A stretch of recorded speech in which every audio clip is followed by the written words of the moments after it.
Well, since we're speaking personally, Irit, I have to mention two developments that I think are worth I have to mention two developments that I think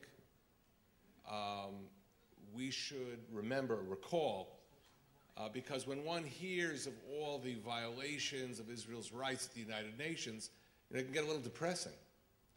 And the fact is that the counterattack has begun, and it has scored some successes that are worth noting before we get into my subject. First of all, Irit, when I first met you, you had just come from dealing with the problem of the abuse of universal jurisdiction in the courts of Belgium against our Prime Minister, Ariel Sharon. And of course, in the last number of years, there has been a movement in Europe to seek ways of preventing the abuse of universal jurisdiction in a variety of countries. It is not a problem in Belgium today. Spain has changed, and last week, Britain joined the group. Right. So if Boogie was here, I would tell him, get on British Airways and fly to London. You can do it. It's now okay. But that is an important change. What existed the last number of years was that Israeli officers, Israeli politicians could find themselves to be the subject of frivolous charges by a Palestinian or an extremist Israeli NGO who wants them incarcerated while they're being investigated by a British judge. That's finished. Now there is an oversight of that system, so that won't happen. That is an improvement, and I think that improvement will spread. There is something else I want you to know. Since the issue of Durban came up, more and more countries are aware of how the whole Durban sequence, the Durban meetings, turned into an anti-Israeli circus.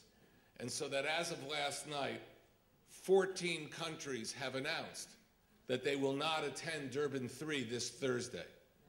They include the United States, Britain, France, Germany, the Netherlands, Canada, Italy, and of course others. Austria, Poland, I don't know, I get to all 14, but the point is this: major powers in the international community are not willing to go along with this Durban charade any longer. And to that extent, that this has occurred, this is not, we haven't won the war. This is the first battle where we've succeeded. But it is a great achievement for Israel and the Jewish people that this change is occurring. And it's a long way, we have to go a long way forward. But it shows the reason why Alan and Dan, you guys putting together this book on Israel's rights is so important. Because you can push back, and your pushback can lead to results. I saw just a few minutes ago Gerald Steinberg walking in the room in the back. I don't know if he's there, but Gerald has waged a tireless war against NGOs, against NGOs that have been abusing their powers, their budgets, to just attack the state of Israel unfairly. And his message has been sinking in. So what I want to say, it is worth making the effort and not giving up. We can get results. Now, my talk today is supposed to be in reference to my chapter, which is about Jerusalem. And in many respects, Jerusalem is a microcosm of the whole struggle for Israel's rights. I say that because Israel's rights in Jerusalem basically come with the rights of the Jewish people to Eretz Yisrael. They're intimately connected. At the time when the mandate document was drafted,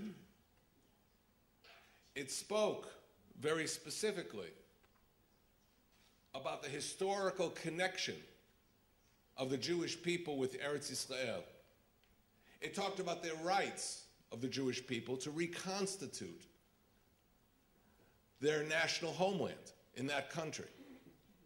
When you use the word reconstitute and you recall the historical connection of the Jewish people to their homeland, what becomes clear is that the League of Nations, when the mandatory document was drafted, wasn't creating new rights. It was recognizing a pre-existing right that was clear to everyone. And in making these references, the League of Nations back at the time in the 1920s did not draw a distinction between Jerusalem and the rest of Eretz Israel. Our rights in Jerusalem were recognized, as were our rights elsewhere in this country. Those rights were first enshrined in the San Remo Declaration of the Principal Allied and Associated Powers. But once those rights were put into the mandate document itself, what was the mandate? The mandate was an agreement, an international binding agreement between the League of Nations and Britain. And those rights survived into the future, including Israel's rights in Jerusalem. Someone asked earlier today, why do we talk about legal rights? You know, what about historical rights? What about historical connection, which was, of course, the language of the mandate? The reason we talk about legal rights is because today in political debate, today in an effort to defend Israel, the language of international law is cited and used. It is abused, such as the Fourth Geneva Convention, as both Alan and Irit pointed out. But it is used. And therefore, to not cite international law is a mistake. It could be that we have had a reaction in Israel over the years when the issue of international law came up. You know, one thinks of those difficult meetings at the United Nations and its various sub-bodies where people are citing at you international law as though Israel has committed some kind of crime. But in many respects, we have to recall that international law is on the side of Israel in case after case, particularly when it comes to the question of Jerusalem. Now, as I said, our rights in Jerusalem are rooted, our contemporary rights in Jerusalem are rooted in the documents and in the decisions taken in the aftermath of the First World War. But they received yet another important push and recognition in the aftermath of the Second World War and especially after the Six-Day War. The rights that were enshrined in the mandate document were preserved after the dissolution of the League of Nations. How? Through the famous article in the UN Charter known as Article 80, which used to be called the Palestine Article, because Jews were seeking that this article be adopted when the UN Charter was being drafted. And of course, in Article 80, the rights that were accorded to the nations of the world in the League of Nations were preserved for the UN system. And therefore, when we speak about rights that existed after the First World War, we're not speaking about something for a course in diplomatic history. We're speaking about something which is very much alive. Now, it's really after the Six-Day War where all these rights begin to coalesce in a new form, because Israel liberates the city of Jerusalem and reunites the city. And what is completely forgotten today in the discourse about the Arab-Israel conflict is that the greatest legal minds in the 1960s and 1970s actually confirmed Israel's legal rights in Jerusalem. They appear in the chapter that I wrote, and I'm going to mention one individual who those of you with training in international law will say, oh, of course. But those of you who haven't dealt with these issues might be surprised. In 1970, there was an international lawyer by the name of Stephen Schwebel. Not a household name today. But Stephen Schwebel wrote an article in the most important journal in international law, the American Journal of International Law. It was called What Weight to Conquest. And in it, he considered unfair aspects of what was known then as the Rogers Plan that had been issued under the Nixon administration. And he also considered the issue of who has rights in Jerusalem. And he compared the rights of the previous occupant in Jerusalem, Jordan, to the rights of Israel. And he made a very simple point. Jordan entered Jerusalem and Jerusalem's old city in a war of aggression. By the way, it was called a war of aggression by the Secretary General of the United Nations back in 1948.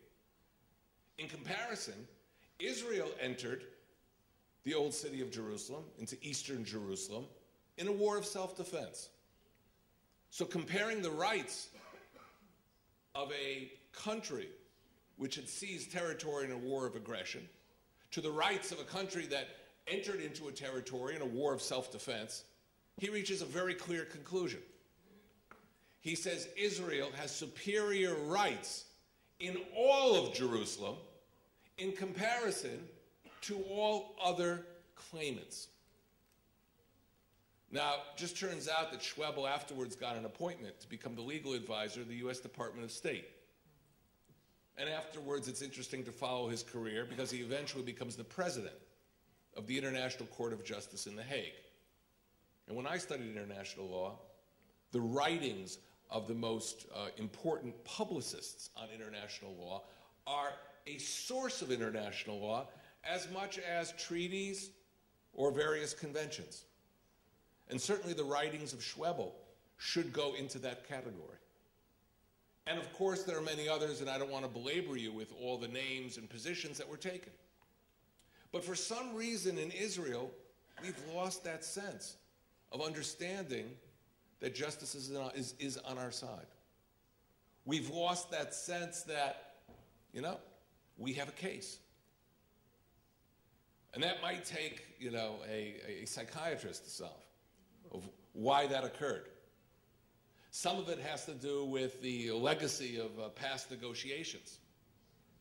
Some of it has to do with misreading and misinterpreting past UN resolutions and conventions. You know, the Jewish leadership here in Eretz Yisrael agreed to Resolution 181, the partition plan, which contained a clause, it's not just a clause, a whole section, on the future of Jerusalem. As you might remember, Jerusalem was supposed to be internationalized. It was called in Latin the Corpus Separatum. So there are those who, for example, think that because the Jewish leadership in the Yishuv back in 1947 agreed to the internationalization of Jerusalem, Israel, at its birth, gave up its claim to Jerusalem. Untrue. First of all, anyone who reads Resolution 181 will find out that after 10 years, this interim regime over Jerusalem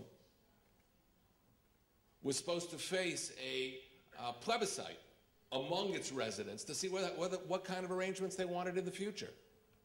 Anyone reading the literature of the United Nations in that period of time would find that Jewish leaders were planning, and in fact had gotten the idea accepted, that new immigrants could be settled in the Corpus Separatum, in this area.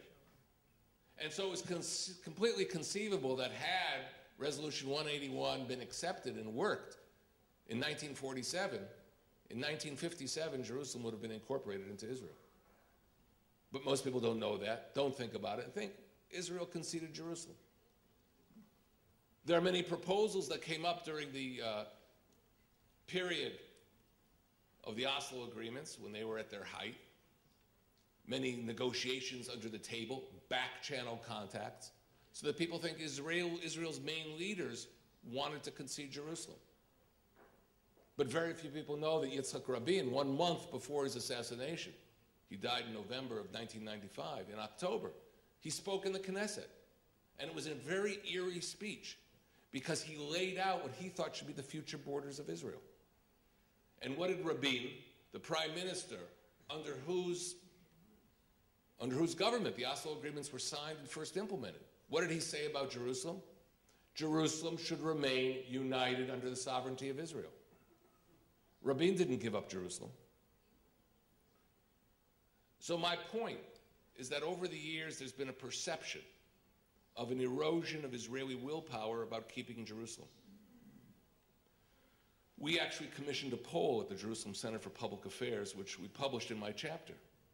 And there's an overwhelming majority of Israelis who support keeping Jerusalem whole. Would you know that if you just sort of read newspapers in the West on a daily basis? No. So let me summarize my presentation. I believe Israel still, as Schwebel wrote back in 1970, is the strongest claimant to all of Jerusalem. In the chapter, I point out some of the dangers of what's happening to holy sites throughout the Middle East and South Asia, and what could happen to Jerusalem's holy sites in the event that we made such an unthinkable concession. But I think if I had to sort of give a bottom line on the chapter, it's that Israel has not conceded Jerusalem, is not planning to concede Jerusalem, and when it comes to debating our position here, we're in an extremely strong position. However, we have to learn our history, and we have to relearn our rights. Thank you.